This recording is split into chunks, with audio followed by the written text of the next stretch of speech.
हिमालय के गहरे जंगलों में जहां हरियाली और रहस्य का वास था, भस्मासुर नाम का एक राक्षस बहुत कठिन तपस्या कर रहा था। उसकी तपस्या इतनी गहन थी कि उसने अपने चारों ओर की प्रकृति को भी प्रभावित कर दिया। वो शिव जी, जो विनाश के देवता हैं, उनसे वरदान चाहता था। शिव जी की कृपा पाने के लिए उसने अपनी सारी शक्ति और समर्पण लगा दी। साल बीतते गए, उसकी भक्ति कम नहीं हुई, ऋतुएं बदलती रहीं, पर भस्मासुर की तपस्या अडिग रही। आखिरकार भस्मासुर की तपस्या से प्रसन्न होकर शिवजी प्रकट हुए। उनकी उपस्थिति ने पूरे जंगल को दिव्यता से भर दिया। उन्होंने राक्षस को वरदान दिया कि वो जिसके भी सर पर हाथ रखेगा वो भस्म हो जाएगा। भस्मासुर बहुत खुश हुआ। उसे लगा कि अब वह अजेय हो गया है। उसने शिवजी का बहुत धन्यवाद किया। उसकी खुशी का ठिकाना नहीं था।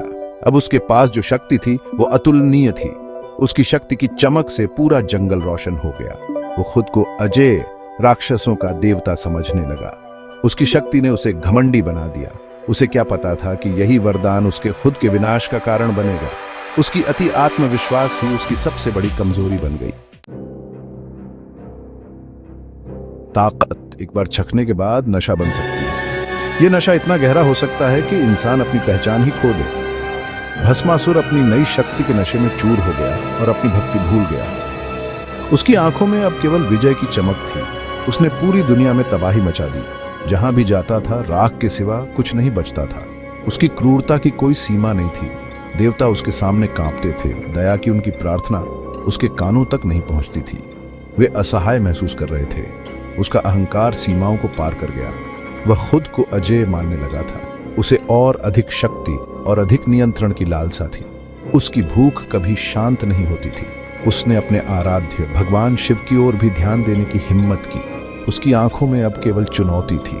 घमंड में अंधे और अपनी ही अजेयता के नशे में डूबे भस्मासुर ने खुद शिव पर अपने वरदान का इस्तेमाल करने का फैसला किया। यह उसकी सबसे बड़ी भूल साबित होने वाली थी। जैसे ही भस्मासुर ने शिव का पीछा किया, ब्रह्मांड ने अपनी सांस रोक ली। विनाश के देवता अपनी ही रचना के क्रोध का सामना करते हुए भागे। यह कोई साधारण पीछा नहीं था। यह बिना सोचे समझे दिए गए वरदान के परिणामों के खिलाफ लड़ाई थी। शिव अपनी असीम बुद्धि से जानते थे कि भस्मासुर का सीधे सामना करने से समस्या का समाधान नहीं होगा। उन्होंने पालनहार, रणनीति के स्वामी भगवान विष्णु से मदद मांगी। विष्णु स्थिति की गंभीरता को समझते हुए शक्ति के नशे में धुत राक्षस को मात देने के लिए एक योजना बनाई। विष्णु ने मोहिनी का रूप धारण किया, जो अद्वितीय सुंदरता वाली एक अप्सरा थी। उनका नृत्य मंत्र मुग्ध कर देने वाला था। उनकी अदा मनमोहक थी। मोहिनी को देखकर भस्मासुर पूरी तरह से मोहित हो गया। वह शिव को भूल गया। इस खूबसूरत अप्सरा की चाहत ने उसके सारे होश उड़ा दिए। अपनी सुंदरता से राक्षस की कमजोरी से वाकिफ मोहिनी ने उसे नृत्य प्रतियोगिता के लिए ललकारा। भस्मासुर ने मोहिनी की सुंदरता में अंधा होकर तुरंत हामी भर दी। उसने उसके हर एक स्टेप की नकल करने की कसम खाई। नृत्य शुरू हुआ, जो कृपा और छल का तमाशा था। जैसे ही नृत्य अपने चरम पर पहुंचा, मोहिनी ने एक शरारती अंदाज में घूमते हुए अपना हाथ अपने सिर पर रख लिया। भस्मासुर अपने मूर्खतापूर्ण इन्फैचुएशन में खोया हुआ, उसने भी वैसा ही किया। उसने अपना हाथ, जो वरदान की शक्ति से युक्त था, अपने ही सिर पर रख लिया। असर तुरंत हुआ। भस्मासुर का शरीर आग की लपटों में घिर गया। जिस शक्ति को उसने धारण किया था, उसी ने उसे भस्म कर दिया। उसकी राख हवा में बिखर गई, जो अनियंत्रित महत्वाकांक्षा और अहंकार के विनाशकारी स्वभाव का प्रमाण थी। भस्मासुर की कहानी अनियंत्रित अहंकार के खतरों और विनम्रता के महत्व की एक कठोर याद दिलाती है। यह कहानी हमें बताती है कि कैसे एक साधारण व्यक्ति, जो अपनी इच्छाओं और महत्वाकांक्षाओं में खो जाता है, विनाश की ओर अग्रसर हो सकता है।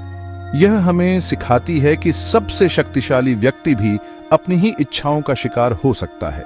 भस्मासुर, जिसने अपनी शक्ति का दुरुपयोग किया, अंततः अपने ही जाल में फंस गया। यह हमें यह भी सिखाता है कि शक्ति का सही उपयोग कितना महत्वपूर्ण है। लेकिन सबसे महत्वपूर्ण बात यह है कि यह धैर्य और बुद्धि की शक्ति पर प्रकाश डालती है। जब हम धैर्य और बुद्धि का सहारा लेते हैं, तो हम किसी भी कठिनाई का सामना कर सकते हैं। यह कहानी हमें यह भी सिखाती है कि सही समय पर सही निर्णय लेना कितना महत्वपूर्ण है। जिस तरह शिव ने विष्णु की मदद मांगी, उसी तरह हमें भी याद रखना चाहिए कि विपत्ति का सामना करते हुए भी अगर हम शांत मन और सहयोगी भावना से समस्या का समाधान करें तो हमेशा एक रास्ता होता है। ये हमें यह भी सिखाता है कि सहयोग और एकता में कितनी शक्ति होती है। आइए इस कहानी से प्रेरणा लें कि हम अपनी ताकत का इस्तेमाल अच्छाई के लिए करें और अपनी उपलब्धियों से कितने भी बड़े क्यों ना हो जाएं, हमेशा विनम्र बने रहें। ये कहानी हमें यह भी सिखाती है कि सच्ची महानता विनम्रता में ही निहित है और हमें हमेशा दूसरों की मदद के लिए तैयार रहना चाहिए।